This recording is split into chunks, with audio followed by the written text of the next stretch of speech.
All right, Jenna Riemersma, back-to-back episodes. Thanks for spending some more time with us. Take two. Great to be here.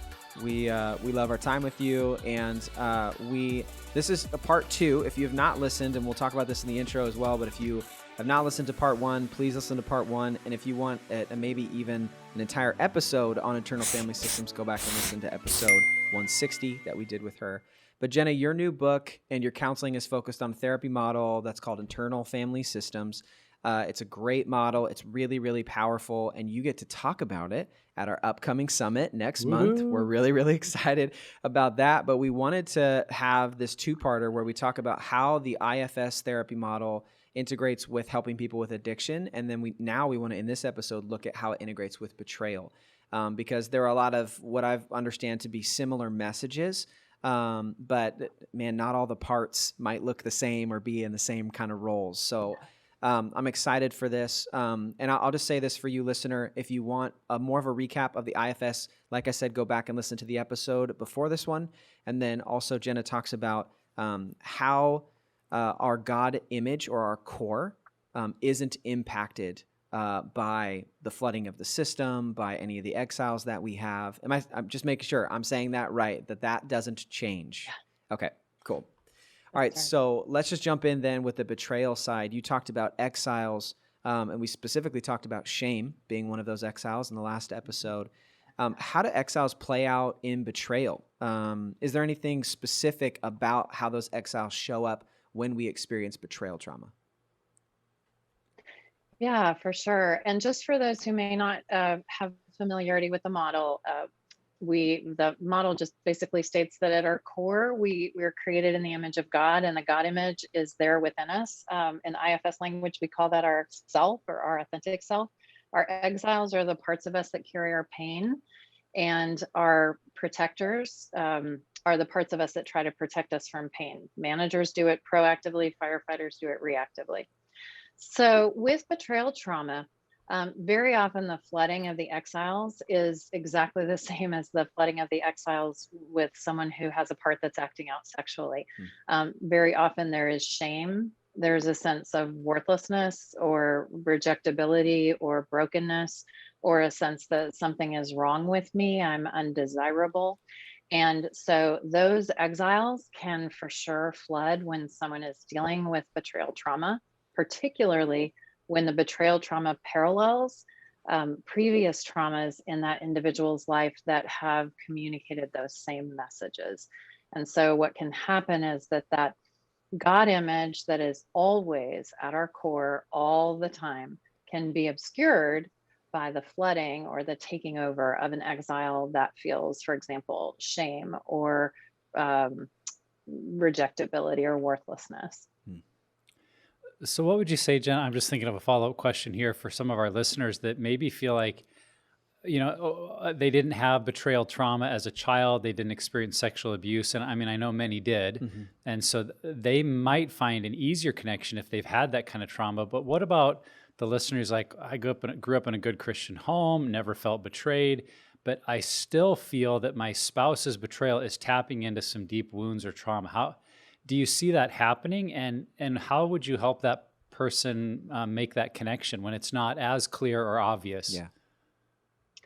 Oh, absolutely. There are 1,000,001 different life experiences that can cause us to develop exiles of shame, worthlessness, brokenness.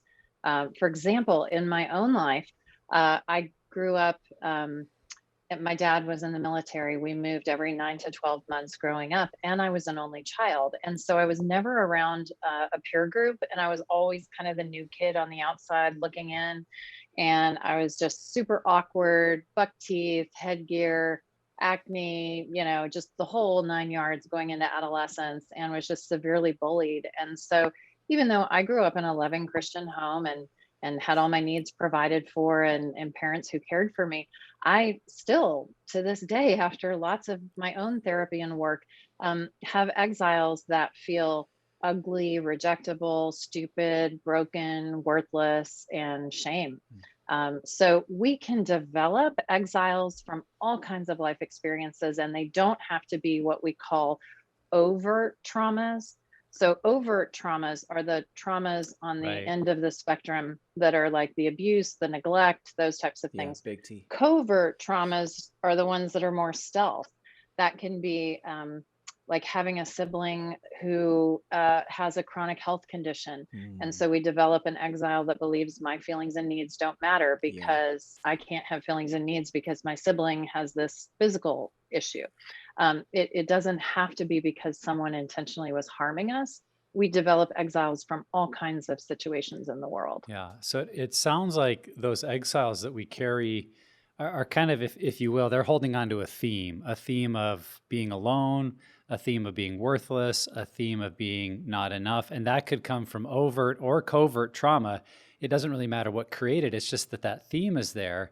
And then in betrayal, it taps into the same theme of, see, you really are not good enough. See, you really are alone. You really are worthless. Would that be a good way for someone to maybe think about the possible connections? Exactly. And I have a cheesy phrase that I use. If it's hysterical, it's historical. Huh. And what that means is if we have an elevated emotional response Yeah. to a situation, it's telling us it's tapping into something deeper. And I want to be cautious with that because betrayal trauma, no matter where kind of on the spectrum the acting out behavior was, betrayal trauma is a massive capital T trauma. So it is appropriate and reasonable to have a really strong emotional response to betrayal trauma. And what we notice is that when it's tapping into something deeper, it's going to feel almost impossible to navigate that emotional flooding. It's going to feel almost even bigger than the betrayal trauma, and that just lets us know that we have some exiles from perhaps earlier in our life that are getting activated in this current situation because it's reminding them of the themes of the trauma burdens that they carry. And there's honestly no person on the face of the planet who has not endured some type of trauma. We are all trauma survivors at this point, even if you just want to look at global pandemic or global, uh, wildfires and flooding. I mean, just from natural phenomenon, we are all trauma survivors. And so we all have exiles that are going to flood when we feel powerless, rejected, hopeless, worthless. It's just a natural part of being human. Yeah, I like what you're saying, Jenna, the way that we can really see these universal principles, that this isn't just for like a select group that's experienced really bad stuff, but that all of us carry these exiles that are carrying our pain and can get activated. And then what we talked about in the last episode is the way that those managers step in. The protectors, both the proactive managers and then the reactive firefighters. So through that lens of betrayal trauma, talk a little bit about how those protectors tend to work when a spouse is feeling all these deep emotions of betrayal and walking through recovery. Yeah, for sure. I'm thinking that to illustrate that, it's really going to be kind of important to have a few props. What do you think? Always, you know the answer to this already. Okay, I know. Okay, very good. All right. So, for those of you joining us by video, I'm holding up my very fabulous Baby Yoda mask from the dollar store. And this is as close as I could find to representing the God image within us. So I'm going to go with this sort of Zen, powerful baby Yoda thing. And so if this represents the God image at our core, and then where'd my Darth Vader go? And then because you really can't talk about trauma without Darth Vader. And we have someone who is experiencing betrayal trauma and goes through, let's say, a trauma trigger. So let me just put together kind of a random composite fictional client. So let's say we've got an individual who's been married, 2 kids, married 12 years, discovers husband's acting out. Husband gets in recovery, spouse gets in healing support groups, and is going along. They're kind of rebuilding, and all of a sudden there's a trigger. Maybe spouse walks into the living room and the person in sexual recovery snaps down their laptop. And it may have been perfectly innocent, but all of a sudden, the betrayed spouse gets flooded with an exile, and I'm representing that here by my Darth Vader mask. So we instantly stop feeling calm, curious, connected, right? That goes away immediately. And suddenly we're feeling afraid, powerless, panicked, rejected, all of those things. And so this is a really intolerable state. And so betrayed partners often will develop protectors to try to manage this. One of them might be rage. It might be raging at the person. What are you doing on that computer? And of course, the goal of that raging part is to try to protect the partner from having to feel this powerlessness and this sense of rejection. And of course, that actually creates the very outcome it's trying to avoid, because when we rage at someone, they tend to reject us, and so it just reinforces that sense of rejection. Another manager, actually the raging would be a firefighter, but many betrayed spouses develop managers that are kind of looking, Yeah. and wanting to kind of get in all the weeds and control, we would say. And this is not who that part of the spouse is, but it can take over and obscure the baby Yoda. Yeah. And so we no longer are feeling calm, curious, connected. And now there's this kind of panicky, like I've got to put a tracker on the car and Yeah. manage all the Detective things mode. and read Yeah. all the things. Exactly. And this is a very well-intentioned manager part that's gotten stuck in an unhelpful role. It's clear it's trying to help protect the betrayed partner from the terrifying experience of having something come out of ever-loving left field and demolish their world. Yep. And usually the theory of this controlling manager part is, if I can control everything, or if I can know all the information or read all the phone records or read all the emails or whatever it is, then nothing can come out of left field and sucker punch me like this did the first time. So this, of course, is a very understandable manager. It's gotten stuck in an unhelpful role. And it winds up, just like all of our burden parts, making things worse, even though it's trying to make it better. Now, I do want to say with that it is appropriate and reasonable in the trust rebuilding process for people who are in recovery to rebuild trust by daily checking in with their betrayed spouse or partner, what their recovery behaviors have been. So this idea that like their recovery is their business and you don't need to know anything about it is kind of a denial place, and that's a firefighter.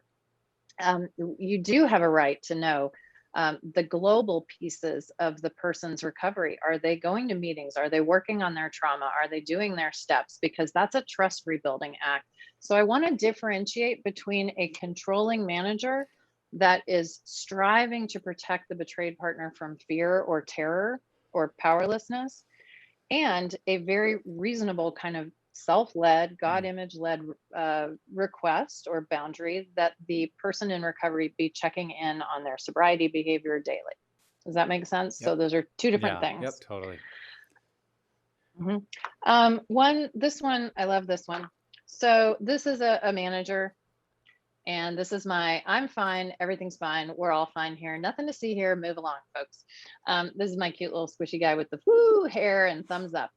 And this is a denial manager that is desperately trying to prevent this shame, powerlessness, worthlessness from being activated by bypassing it and just saying, everything's fine. I mean, he said he'd never do it again. She said she broke up with him. He promised that I'm the only one. She said she only has eyes for me, so we're fine. Or it can kind of get partnered up here with our little sweet spiritualizer part. Yeah. And it can kind of take the form of, I've been called to forgive 70 times 7 and turn the other cheek. And so, you know what? That's in the past. And behold, the old has passed away and the new has come. And we are just not going to go there. I'm trusting Jesus for his blah, blah, blah, blah, blah. And kind of using denial combined with spiritual language and then scripture taken out of context to bypass or attempt to bypass the very real terror, powerlessness, fear, rejection that is underneath that. And of course, very well-intentioned parts.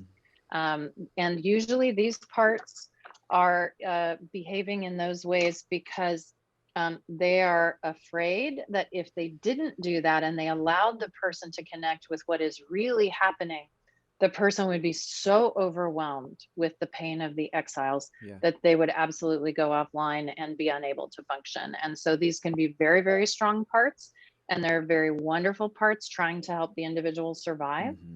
Mm-hmm. But that's one. Here's another one with partners. So this one is a firefighter. And what can happen, this firefighter develops, let's talk a little bit about this. So let's say that we experience a situation that is profoundly terrifying, okay? And we can't fight and we can't flee, okay? Fight, flight, or flee.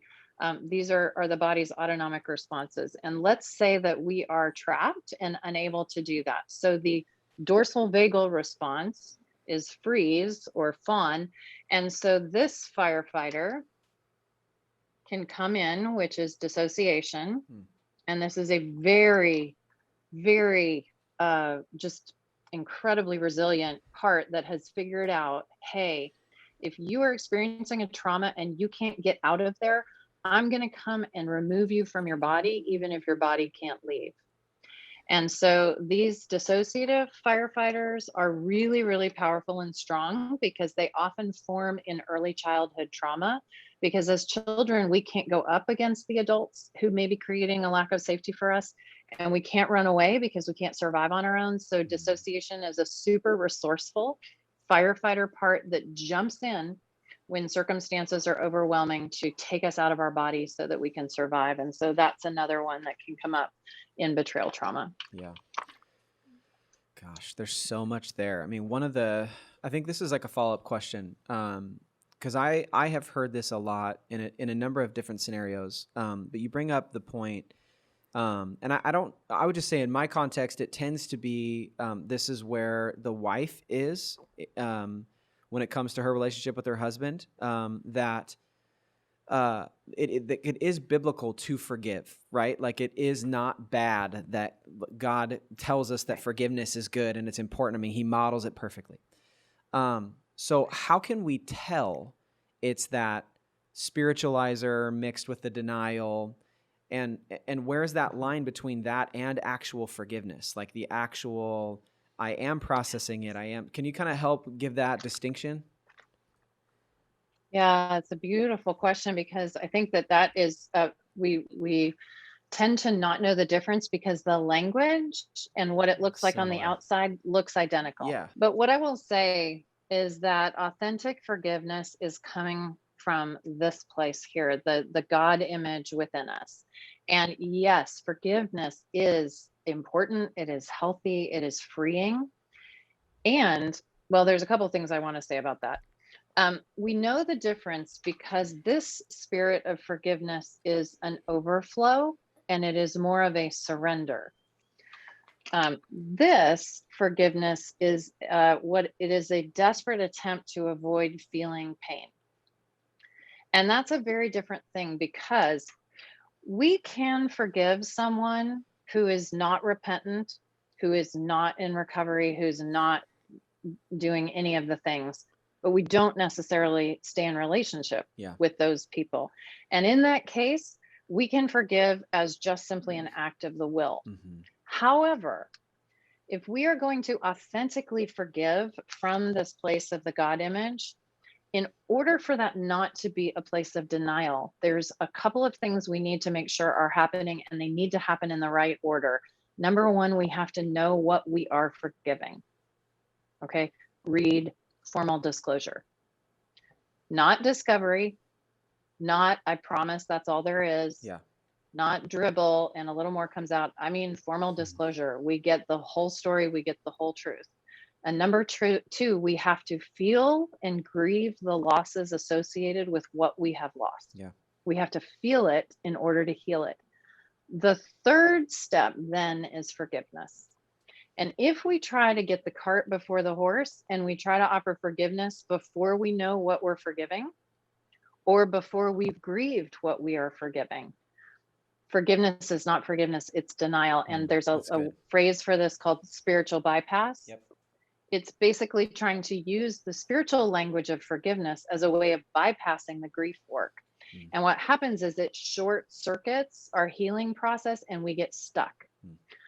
So we have to keep revisiting and revisiting and revisiting, and we get really angry and frustrated because it's, quote, not working, and we don't feel free, and we, all the things. And that can really impair the coupleship's recovery. Yeah. And again, not because the betrayed spouse is at fault for the acting out, but when we have heard teaching about forgiveness, that it's just you just do it, and you don't need to know the things, you don't need to grieve it, whatever. It creates this dilemma for the betrayed spouse of being stuck in the grief process and not necessarily knowing why, and then getting blamed. Like, why can't you get over it? When are you going to get past this? He's been in recovery for 3 years, and this kind of blaming. And all that's happened is we've just gotten a little bit the cart before the horse on forgiveness, and we have short circuited their process. Oh, I was just jumping in to agree and say, as a pastor, I think we use verses and the intention behind them is good to say, like, forgive one another as God in Christ Jesus has forgiven you.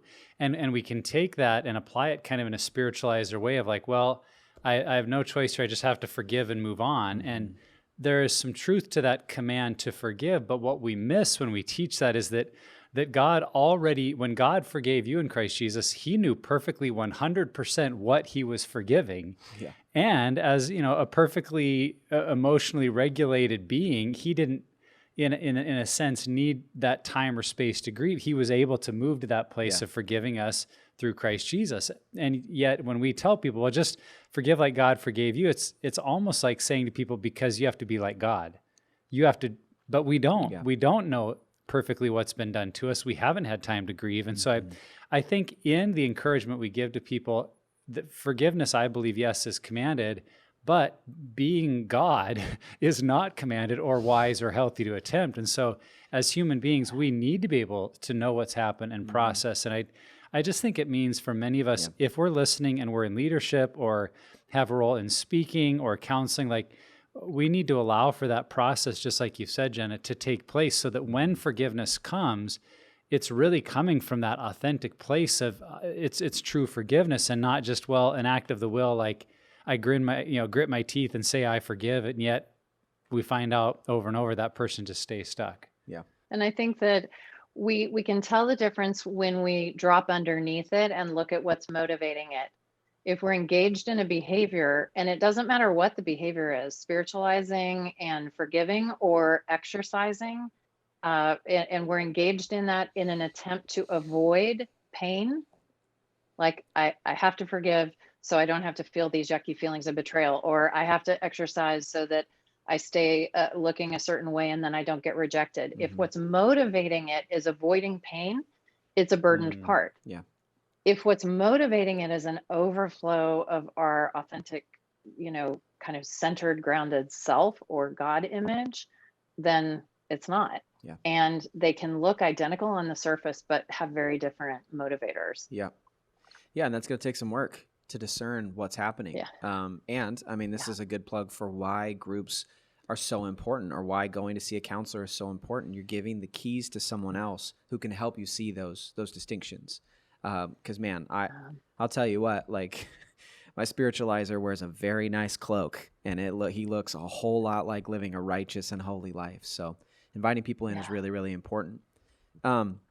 Jenna, with IFS, how does it help specifically? And maybe you can give us a scenario, or maybe you can just kind of break it down. How does IFS help a betrayed spouse heal from that betrayal trauma? Yeah. I get asked this question a lot, and I think that there's a couple of answers. The first is that when we say all parts are welcome, what we are not saying to the betrayed spouse is everything that your betrayer has done is totally fine and it all makes sense, and you need to welcome these parts. Oh, no. All parts welcome means all of your parts, all parts of you make sense and are welcome. Yeah. And in fact, that that when you welcome and embrace and get to know all parts of you, they can calm and settle, and you can become more, as we would say in Christendom, led by the Spirit, or as I would say with my props, led by Yoda. And it's actually from this core God image place that we can express our rage, that we can express our hurt, that we can set and hold and follow through on healthy boundaries. This is actually our place of authentic power.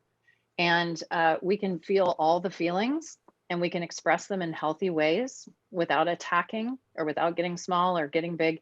And this is the place that healthy boundaries happen. And so when we say to spouses, like, all parts welcome, what that does not mean is anything goes. And I think that's the number one thing I want to say. Actually, all parts welcome helps you to say, this does not go with me anymore. And I am now honoring myself by setting these boundaries. And if you choose to continue in dishonoring behavior, I will choose to create safety for myself in the following ways and actually follow through.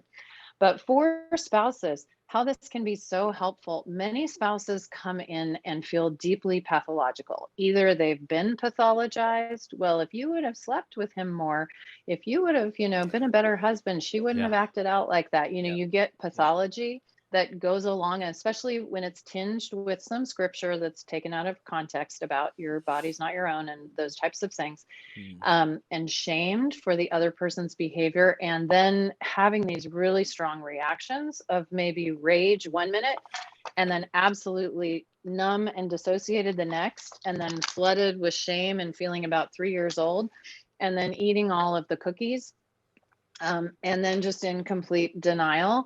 And that can feel inside of someone like you're going crazy. And I've had many betrayed spouses come to work with me and say, I think I'm going crazy. And I say, oh, sweet one, no, you're not. This makes complete sense. Yeah. And every one of those parts of you is welcome and makes sense. And what we're going to do is we are going to get to know them and understand why they're activated, where they first learned how to feel, what they're feeling, and help them to calm down so that you in your God image can lead these parts of you and help them to heal and be in that core, grounded, centered, authentic self. And it's really powerful and very, very helpful with betrayal trauma. Yeah, I It's think very validating. Yeah, to say to that betrayed spouse that everything you are feeling and experiencing actually makes sense. And whether that Yes. is they're more on the proactive side, of they're trying to fix it by being more sexually available, attractive, because we get that in spouses that are like, well, man, I'll fix them. And Yes. to be able to say that, that reaction, it makes sense. It's not because there's something wrong with you. Or the spouse that's angry and shut down and vindictive is like, yeah, that makes sense. And like, I know for my wife, when we went through the counseling process with Pure Desire, we didn't have the language of IFS, but I know for her to have someone else validate her feelings, the good ones to care for me, because she would beat herself up over that. Like, he's hurt me. Why do I still care about him? And she'd be beating herself up over positive emotions and the negative ones. And just to have someone be able to look at her and say, yeah, that makes sense. And we hear that a lot, and you're not alone. It does just help someone now start to face, okay, well, where is this coming from? And how does this connect to my past? And as all those pieces of the puzzle kind of fall into place, that picture of healing, I think, can start to look a lot clearer. And I think it begins with just what you said, Jenna, that it says, this makes sense and you're not alone. That's right. That's exactly right. And it is completely normal for all human beings to have parts at war, particularly when they're triggered in trauma. And so most spouses or partners that I've ever worked with have one part that wants to connect with the person who's acting out, maybe be hypersexual for a while and try to meet those sexual needs, or caretake the person who's been acting out. And then other parts that want to just absolutely rip him to shreds and divorce today. And those are two different parts that are at war, both of which are trying to help protect the betrayed spouse or betrayed partner in ways that make sense. And when we understand that, the individual can listen to both of those parts of themselves, gain the wisdom from them, and then move forward in a really honoring way. Yeah. Yeah, so let's talk about the relationships for that person who's experienced betrayal, because when there's betrayal, obviously it's relationships, and in particular a marriage, Mhm. that's often been undercut, and we're trying to figure out, okay, how do I relate to people now? So for that betrayed spouse, when they realize that their spouses or maybe even a family member's behavior is triggering a protector in them, is that something they should communicate? Is that something they should say to their spouse or family member? Or is this the kind of work that they should do on their own or with someone else? What are your thoughts about that as a betrayed spouse is working through realizing they're being triggered? Yeah, there's so many different life contexts that I think that that would be very individual. For example, if someone is Sure, in a sure. domestic violence situation, I would not be communicating that. I would be looking for a shelter, and a Yeah. place that someone could go to avoid the domestic violence. If you're in a relationship where both people are in therapy and in recovery, and you're working with someone who's very tenderhearted and wanting to, rebuild trust, to say in that moment, you know what, I'm aware that there's a part of me, and notice how powerful that language is. It's not all of me, it's a part of me. Yeah. Let's use the example that I used before, where the betrayed spouse or partner walks into the room and the individual shuts their laptop really fast. Um, Rather than being taken over by a part, either a part that says, my feelings and needs don't matter, so it pretends like, didn't see anything, or a raging part, or a controlling part, open that up right now and let me see what you were looking at. Rather than that, saying, you know what, hold on a second, would it be okay if I just checked in for a minute? I'm realizing that a part of me saw you close the computer really quickly and got really frightened that you might have been looking at something that would be dangerous to me. Another part of me wants to jump up and like get in your face and interrogate you. Mm. And another part of me wants to pretend like I didn't see anything.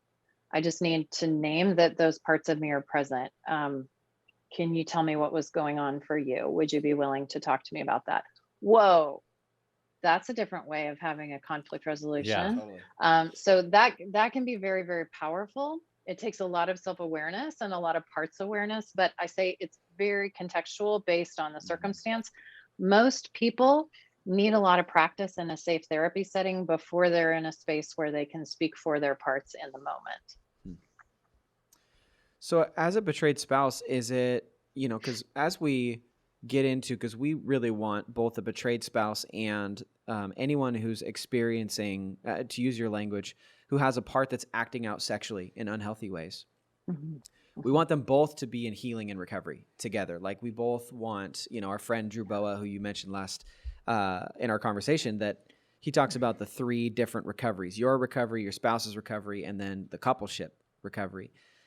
So, as a betrayed spouse, is it okay or is it important for us as the betrayed spouse to know the exiles and protectors of our spouse who's struggling with sexually acting out? I would say, again, that depends Yeah, on sure, the The totally. classic answer. It Sure. the depends. Yeah. uniqueness. Next question. Yeah. Thank you. Well, because I think circumstances vary. There are some betrayed partners whose way of coping is wanting to know everything, Yeah. Mm, and they would like to be in the other person's therapy session. They want to know everything that Mm. they're working on, and that is a control manager. For that person, I would say that it actually might not be helpful. And what would be helpful is to take what we call a U-turn. Mm.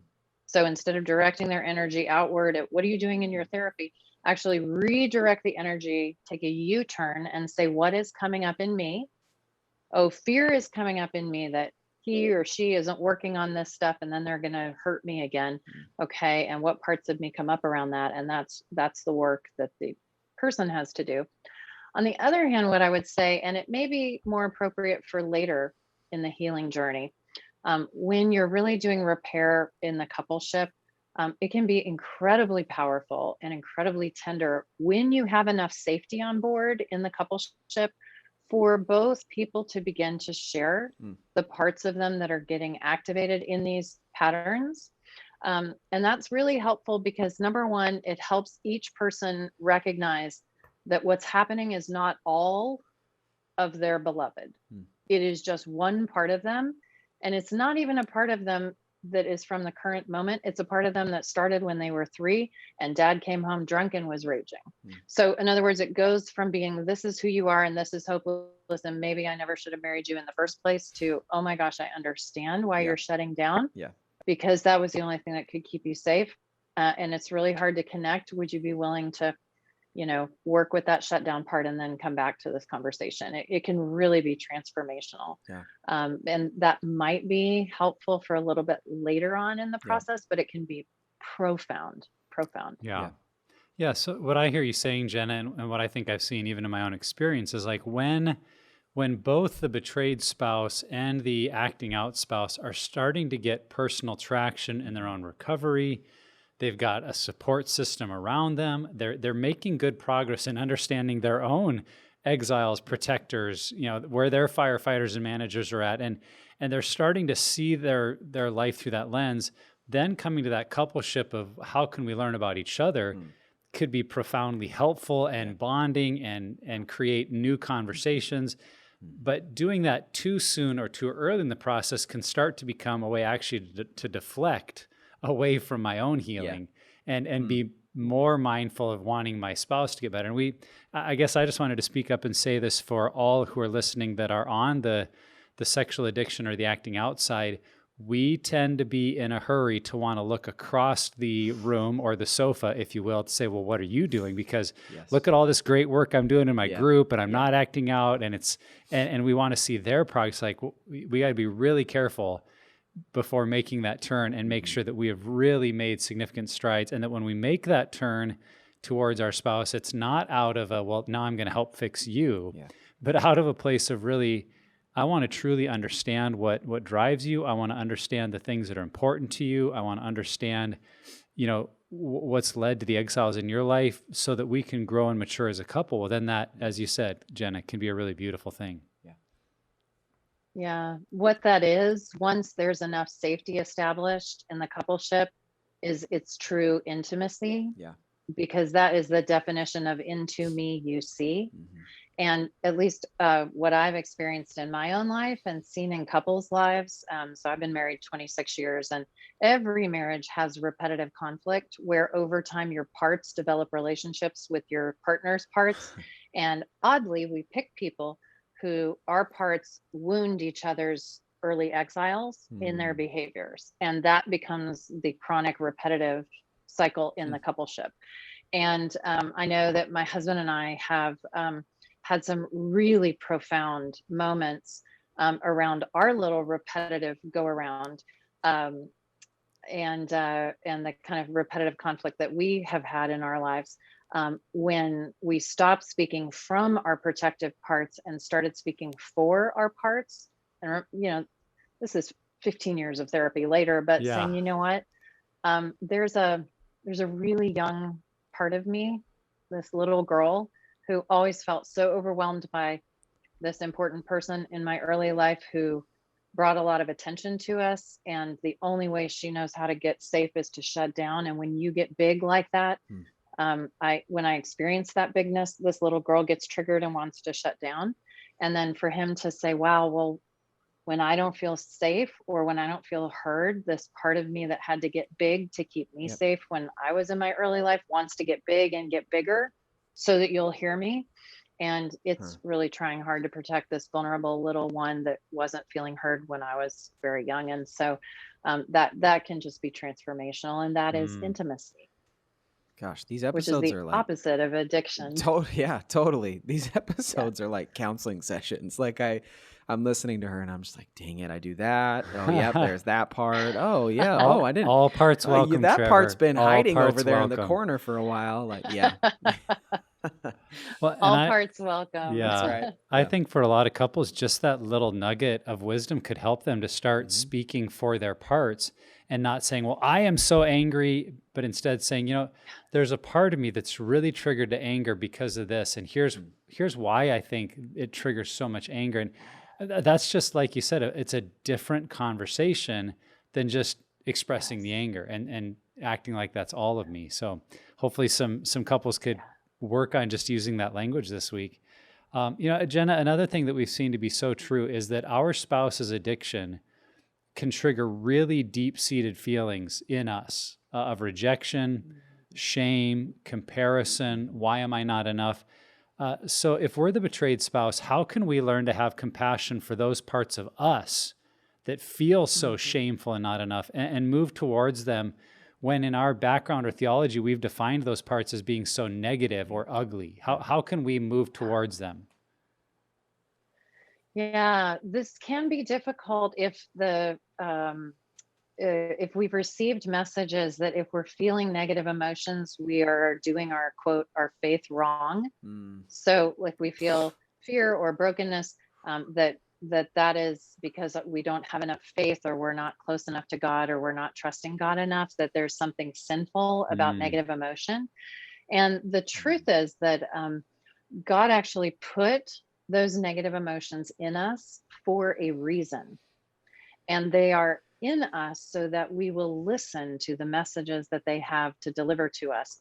There's a major problem if we cannot feel pain. And in my book, I talk about how leprosy is the physical equivalent of this. In leprosy, the nerve endings die. And so you can't feel any physical pain. Well, that's sort of our culture's definition of nirvana. But the reality is, when we can't feel pain, there's a real problem, because if I'm chatting you up and I put my hand on a hot stove, I'm not going to realize that my hand is burning until I smell the flesh. And I look down and say, oh no, my hand is on the stove. It is vitally critical. And God put these emotions in us so that we could listen to the messages mm, that they have that's for so us. good. And moving toward them is the way to do that. And we really instinctively move against them because we're told they're sinful or they're wrong, and they certainly don't feel good. So it's very hard to move toward them. So to help people with that, I have actually distilled the power of the essence of the internal family systems model and attachment and some other theories down into 3 words, because I realized there's this huge gap between the number of people who are suffering and access to care. And I wanted to bridge that gap. So I distilled it into 3 words that everybody can remember and apply and change their life. And those 3 words are notice, know, and need. And that is the whole essence of how we move toward, which is the name of this approach, move toward the parts of ourselves that are hard to move toward. So, what I would say is, if you're noticing that you are being flooded with fear, let's say, great. Number one, notice it. Mm-hmm. Where's it showing up in your body? Maybe a racing heart, maybe shortness of breath, maybe a tightening in the throat. Just be with it. Let your gentle, compassionate attention breathe love and welcome into those sensations in your body just for 30 seconds. Just be with it without any effort to change it or shift it in any way. So, welcoming and noticing this part of you.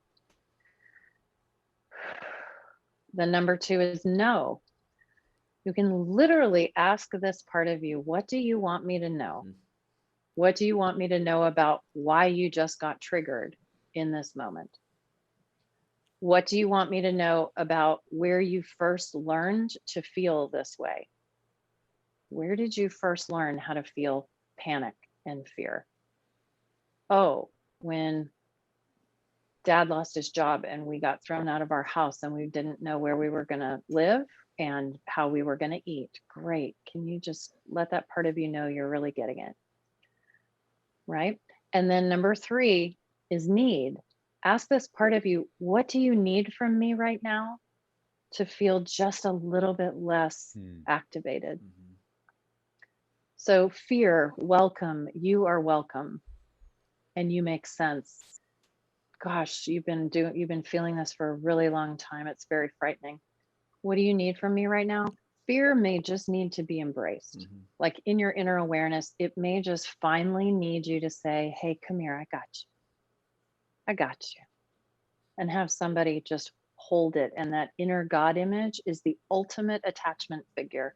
Let those little ones run to Jesus and do not forbid them, for such is the kingdom of heaven. These parts of us that feel fear, shame, terror, these are young parts of us.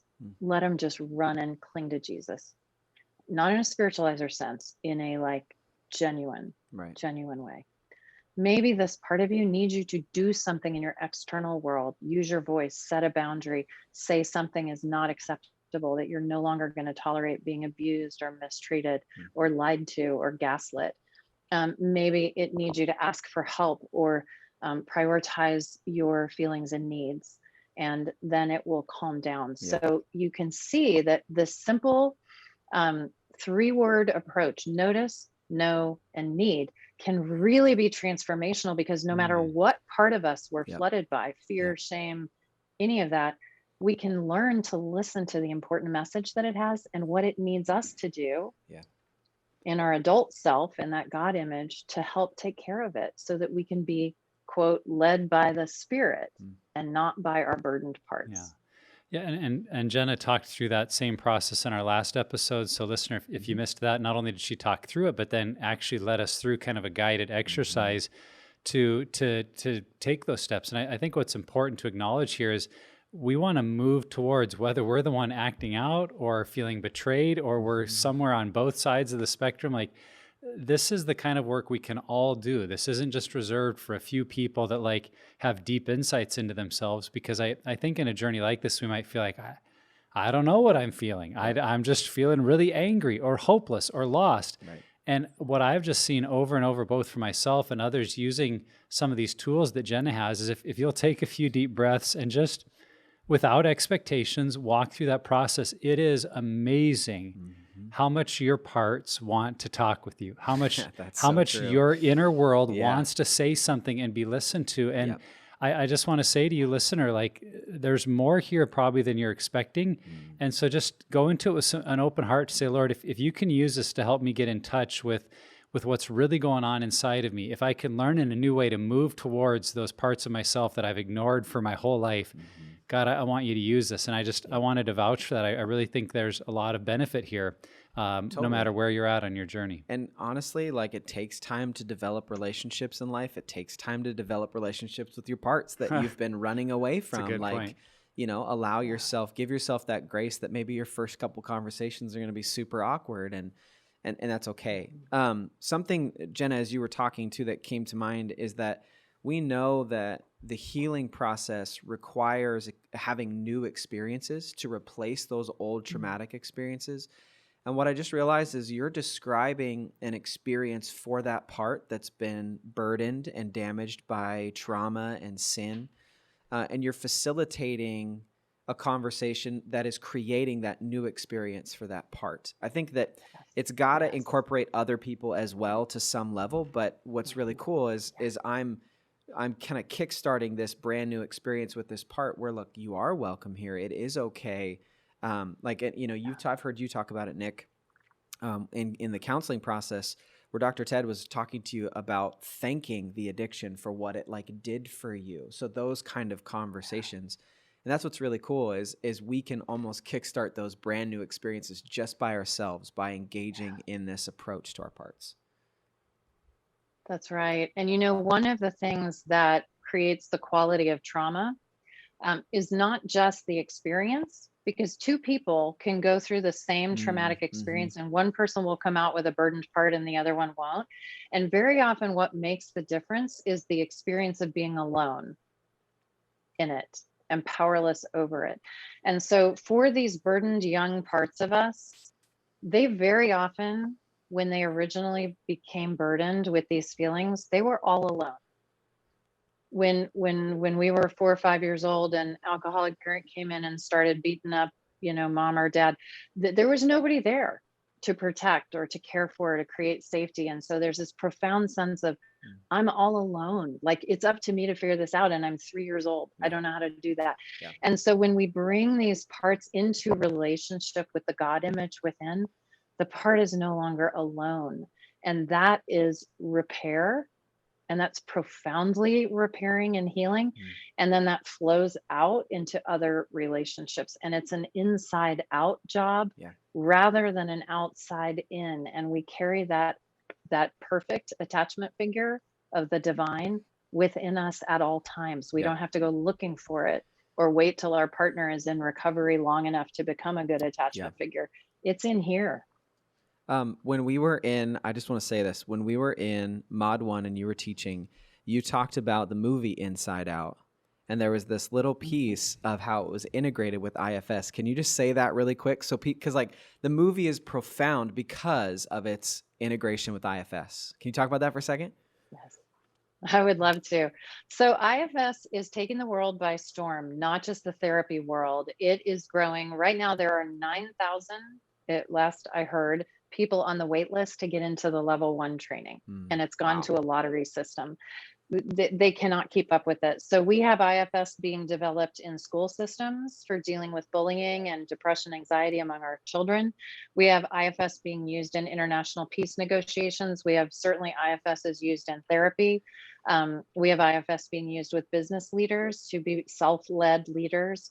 And IFS is being used to bring awareness to the world, and Pixar partnered with the IFS Institute to create the movie Inside Out specifically to bring the principles of IFS to children so that even little bitties could understand this. And so moms and dads, for those of our listeners who are moms and dads and are brokenhearted, starting to realize the generational legacies that have been passed down that have wound them up in listening to this podcast, and wanting to interrupt those generational patterns before they reach their children. There is nothing more powerful that you can do. You're not going to be able to shield your children from all pain and suffering. I so wish we had that easy button, but we don't have it. But what we can do is when our children encounter this pain and this suffering that sexual addiction and betrayal trauma is going to bring into the family. It is. To teach them to name what they're feeling, welcome it. It's safe to feel all the things you're feeling, and teach them, where do you notice the anger in your body? Do you think there's something the angry part of you wants you to know? It needs you to like pound on something? Awesome. Let's go get pillows and beat the pillows. Even little bitties can understand these concepts. And parents, I promise you, this is an outpouring of the vaccinating that you will provide to your children against growing up to grow into addiction or marry into addiction. When we can welcome and move toward our feelings, we do not need addicted parts.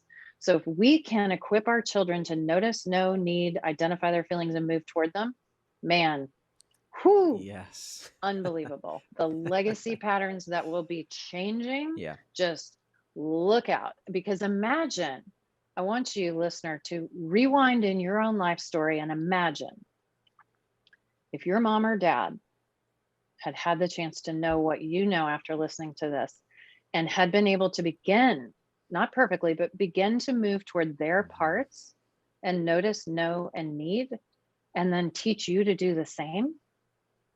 Can you even fathom the different trajectory that your life would have taken? So that gift that we can offer our children is profound. Do not underestimate it. This is what changes those generational patterns. And I believe that's why in scripture it says the sins of the fathers are going to pass down the second and third generation. Why? Because God's vindictive? No, because in that day and age, the second and third generation lived under the same roof together. So that's what was going on in the milieu.